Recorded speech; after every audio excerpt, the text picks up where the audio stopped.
বন্ধুরা, না টাকা পয়সা খরচ করার দরকার, না পার্লার যাওয়ার প্রয়োজন। আমরা ঘরে বসেই ঘাড়, কনুই, আন্ডারআর্ম, হাত পা, এমনকি হাঁটুর কালো দাগ, ময়লা দূর করতে পারবো সেকেন্ডের মধ্যে। সেই রকম একটি রেমেডি তোমাদের সঙ্গে আজকে শেয়ার করব। একবার ব্যবহার করলেই হাত পা একদম চমকাবে আর নরমও হবে। পুরো ভিডিওটা দেখতে থাকো। আমরা কোথাও গেলে, বিশেষ করে এখন দুর্গাপুজো চলে এসছে, এই সময় কিন্তু আমাদের প্রত্যেকেরই মনে হয় হাত পাটা একটু পরিষ্কার থাকবে, যাতে লোক সমাজে আমাদের হাত পা লোকাতে না হয়। ভালো পার্টিতে গেলে নিজেকে যাতে একটু অন্যরকম লাগে, সেই চেষ্টাই আমরা করি। তো চলো এইভাবে একবার তোমরা ট্রাই করে দেখো, পার্লারের নাম ভুলে যাবে। প্রথমে একটা বাটি নিয়েছি, এর মধ্যে দিয়ে দেব 1 পাতা শ্যাম্পু। তোমরা যে কোনো শ্যাম্পু ব্যবহার করতে পারো, আমি হাত পার জন্য করছি, সেই জন্য 1 পাতা পুরোটাই দিয়ে দিলাম। হাত পা পরিষ্কার করতে একটু বেশিই লাগবে, সেই জন্য 1 পাতা শ্যাম্পু এখানে ব্যবহার করছি। এর মধ্যে দিয়ে দেব 1 চামচ নুন। আমরা যে খাওয়ার নুন ব্যবহার করি, ওই নুন দিয়ে দিচ্ছি। হ্যাঁ বন্ধুরা, নুনের মধ্যে এমন কিছু এজেন্ট আছে যে আমাদের ক্লিন করতে খুব ভালো সাহায্য করে। এই শ্যাম্পুর মধ্যে 1 চামচ আমি নুন দিয়ে দিলাম। দিয়ে ভালো করে মেশাতে হবে, কোনো রকম গাফিলতি করলে হবে না। ভালো করে নুনের সাথে শ্যাম্পুটাকে আমি মিশিয়ে নিচ্ছি। এরপর এর মধ্যে ব্যবহার করব ইনো। ইনো আমাদের সবার বাড়িতেই থাকে। আমি এখানে যেসব উপকরণ ব্যবহার করছি সবার বাড়িতেই থাকে, তো এখানে ভয় পাওয়ার কোনো কারণ নেই। এখানে আমি ইনো ব্যবহার করছি 1/2 পাতা। যে 1 পাতা ইনো, তার হাফটা ব্যবহার করব। 1 পাতা শ্যাম্পুর জন্য হাফটা ইনো যথেষ্ট। এরপর ইনো দেওয়ার সঙ্গে সঙ্গে একটা রিয়াকশন তৈরি হবে, সেটা তোমরা দেখলেই বুঝতে পারবে। এটা ক্রিমির মতো হয়ে যাবে, ক্রিমি ক্রিমি ব্যাপার হবে। দেখো, একটা ক্রিমের মতো হয়ে যাচ্ছে একদম। এইভাবে কিন্তু ভালো করে মিশিয়ে নিতে হবে। ভালো করে মিশিয়ে নিলে এটা ক্রিম মতো হয়ে যাবে। দেখতেই পাচ্ছ কতটা সুন্দর হয়েছে। এটা কিন্তু একদম মুখে ইউজ করা যাবে না। হাত পা, গলা, এমনকি হাঁটু, যেখানে যেখানে আমাদের কালো ছোপ রয়েছে, কালচে দাগ, কালো ময়লা বসে গেছে, সেসব জায়গায় ব্যবহার করতে হবে। এখানে কিন্তু মুখের চামড়া অনেকটাই পাতলা হয়, মুখে তোমরা ব্যবহার করবে না। এর মধ্যে দিয়ে দেব লেবু। এখানে লেবুর রস, 1 টুকরো লেবু, মানে একটা লেবুর 4 ভাগের 1 ভাগ লেবুর রস এখানে আমি ব্যবহার করছি। লেবুর রস দেওয়ার পরে একটা রিয়াকশন তৈরি হবে, তোমরা দেখেই বুঝে যাচ্ছ। এটা তোমরা একবার না ব্যবহার করলে বুঝতে পারবে না যে এটা কতটা কাজের। আমরা বিনা কারণে পার্লার গিয়ে হাজার হাজার টাকা খরচ না করে বাড়িতেই কিন্তু আমরা খুব সুন্দর আমাদের হাত পা পরিষ্কার করতে পারি। এখানে কিন্তু তেমন কিছুই লাগছে না। আর একটা জিনিস এখানে আমি ব্যবহার করব, সেটা হলো কোলগেট পেস্ট। এই পেস্ট আমাদের সবার বাড়িতেই থাকে। এই পেস্ট আমি এখানে কিছুটা পরিমাণ দিয়ে দিচ্ছি। পেস্টে দেওয়ার পরে কিন্তু ভালো করে মেশাতে হবে, কারণ পেস্ট কিন্তু সহজে মিশবে না, সেই জন্য একটু মিশিয়ে নিলেই মিশে যাবে। বন্ধুরা, আবার এই সমস্যাটা অনেকের সাথে হয়, অনেকের পায়ে দুর্গন্ধ হয়। সেই দুর্গন্ধ কি করে দূর করবে সেটাও আমি বলবো এই ভিডিওর মাধ্যমে। কোথাও কোনো স্কিপ করো না। দেখো, মেশানো হয়ে গেছে। এরপর চলে এলাম, আমি এটা ভালো করে মিশিয়ে নিয়েছি। এরপর পায়ের মধ্যে আমি এটা দিয়ে নেব।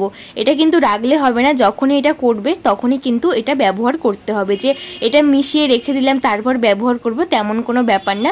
যখনই এই উপকরণ কটা মেশাবে তখনই কিন্তু ব্যবহার করবে। পায়ের পাতার মধ্যে এইভাবে আমি লাগিয়ে দিচ্ছি। অনেকের পা কিন্তু দেখা যায় সবসময় একটা চটি পড়লে চটির একটা ছাপ হয়ে যায়, কারণ সবসময় কিন্তু চটি পড়ে। অনেকের এই যে পিছনের দিকের অংশ, এগুলো কালো হয়। অনেকের পা কিন্তু একদম ফাটা থাকে, সেগুলো কিন্তু চলে যাবে। যে ময়লা স্পট পড়ে যায়, সেগুলো খুব সহজে চলে যাবে।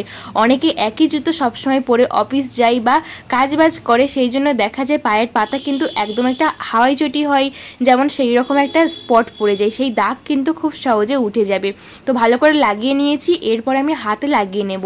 এই হাতের এইসব জায়গাগুলো এতটাই পরিমাণে ট্যান পড়ে যায়, যারা আমরা হাউস ওয়াইফ আছি তাদেরও কিন্তু হয়।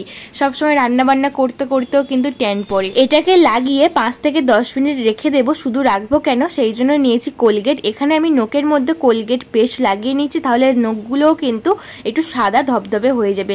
আর কোলগেট পেস্ট নোকের জন্য খুবই ভালো। নোক বড় করতে যেমন সাহায্য করে, নোকটা কিন্তু সাদা করতেও খুব ভালো সাহায্য করে। নোকের যে ময়লা ভাব থাকে সেটাও দূর হয়ে যাবে। সেই জন্য আমি একটু কোলগেট পেস্ট লাগিয়ে নিয়ে একটা পুরনো ব্রাশ দিয়ে একটু ঘষে নিচ্ছি। ভালো করে আমি ঘষে নিয়েছি হাতে, পায়ের যে নোকে। আর তার মধ্যে আমার 5 থেকে 10 মিনিট হয়ে গেছে। এটাকে এবারে আমি ধুয়ে নেব। তার আগে ভালো করে একটু কিন্তু স্ক্রাব করে নিতে হবে, ভালো করে একটু ঘষে নিচ্ছি। লবণটা দিয়েছি সেই জন্য কিন্তু খুব সুন্দর একটা স্ক্রাবিংয়ের কাজ করছে। একদম তোমরা ব্যবহার করলেই বুঝতে পারবে কতটা কাজের, আর কোথাও কোনো স্কিপ করো না। আমি অবশ্যই ভিডিওর মধ্যে দেখাবো পায়ের দুর্গন্ধ হলে কিভাবে দূর করবে। দেখো ভালো করে আমি ঘষে নিচ্ছি, একটা স্ক্রাবিংয়ের কাজ করছে, বেশ ভালো লাগছে। তো চলো, আমার ভালো করে ঘষা হয়ে গেছে, এটাকে আমি ধুয়ে নিচ্ছি, জলে ভালো করে ধুয়ে নিচ্ছি এইভাবে।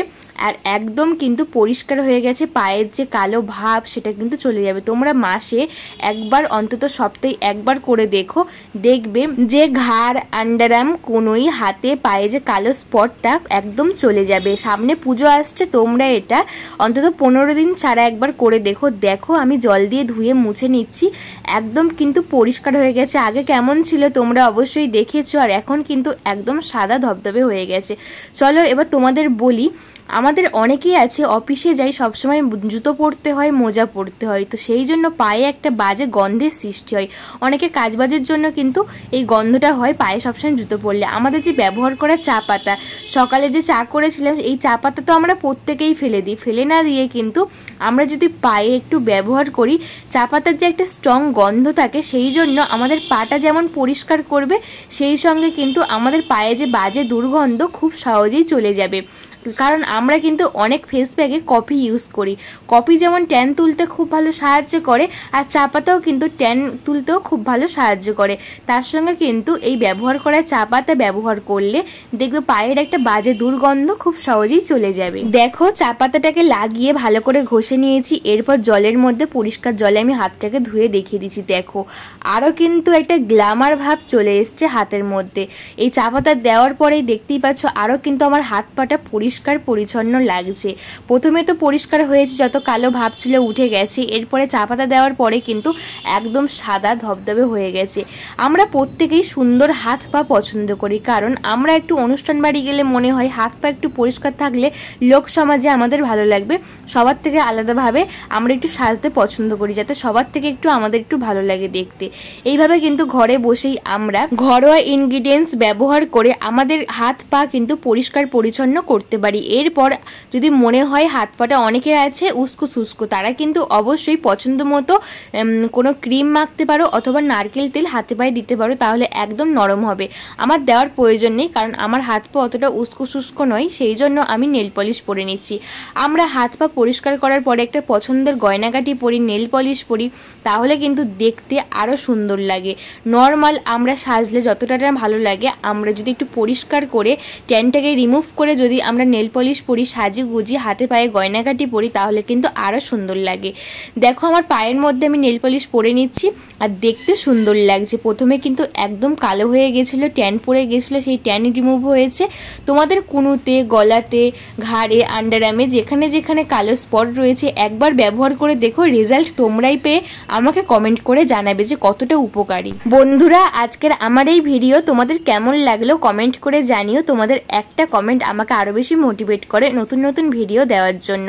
আমার চ্যানেলে নতুন বন্ধু হয়ে থাকলে অবশ্যই আমার চ্যানেলটাকে সাবস্ক্রাইব করে পাশে থাকা বেল আইকনটা প্রেস করে দিও, যাতে এই রকম নতুন নতুন ভিডিও ছাড়ার সঙ্গে সঙ্গে সমস্ত ভিডিও নোটিফিকেশন সবার আগে তোমাদের কাছে পৌঁছয়। আজকে আমার ছোট্ট রিকোয়েস্ট, আজকের আমার এই ভিডিও তোমরা কি কোথা থেকে দেখছো কমেন্ট করে জানিও। আমার ভিডিও তোমাদের একটু ভালো লেগে থাকলে লাইক, কমেন্ট, শেয়ার করে আমার পাশে থাকার বন্ধু বান্ধব সকলের কাছে শেয়ার করে দিও। টাটা সবাইকে।